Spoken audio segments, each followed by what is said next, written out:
اعوذ باللہ من الشیطان الرجیم بسم اللہ الرحمن الرحیم اللہم صلی علی محمد وعلی آل محمد کما صلیت علی ابراہیم وعلی آل ابراہیم انک حمید مجید اللہم بارک علی محمد وعلی آل محمد کما بارکت علی ابراہیم وعلی آل ابراہیم انک حمید مجید۔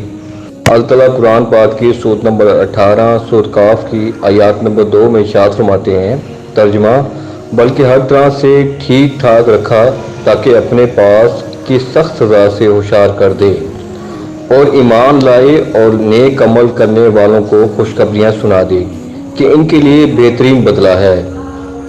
تفسیر ہے: اس کتاب کے حضرت صلی اللہ علیہ وآلہ وسلم پر نزول کے مقاصد میں سے ایک یہ بھی ہے کہ خبردار کر دیں ایک بڑی آفت کے، بہت بڑی آفت دجالی فتنے کی صورت میں آئے گی، جس کے بارے میں احادیث میں بتایا جاتا ہے کہ اب تک جتنے بھی رسول علیہ السلام آئے ہیں سب نے اپنی قوم کو دجالی فتنے کے بارے میں آگاہ کیا ہے۔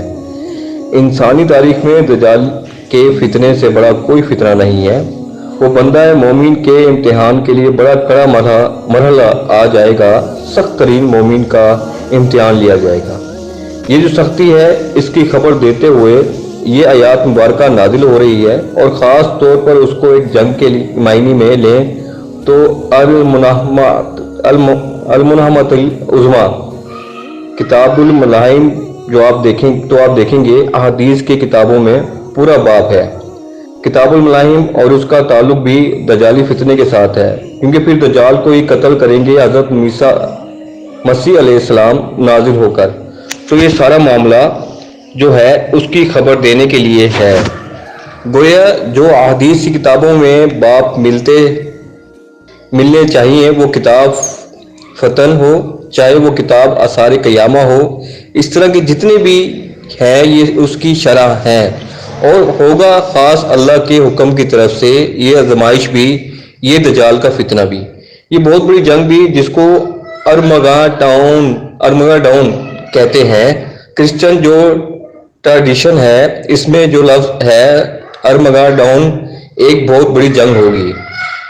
ڈکشنری میں بھی اگر آپ دیکھیں گے خیر اور شر کی قوتوں کے درمیان ایک بہت بڑی جنگ ہے جس کا نام ارمگڈون ہے۔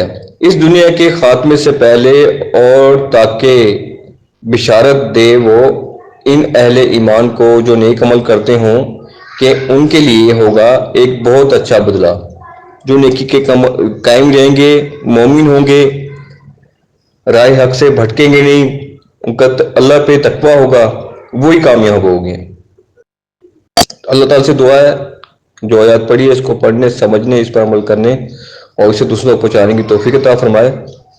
اللہ تعالیٰ قرآن پاک کو ترجمے کے ساتھ پڑھنے، سمجھنے، اس پر عمل کرنے اور اسے دوسروں تک پہنچانے کی توفیق عطا فرمائے۔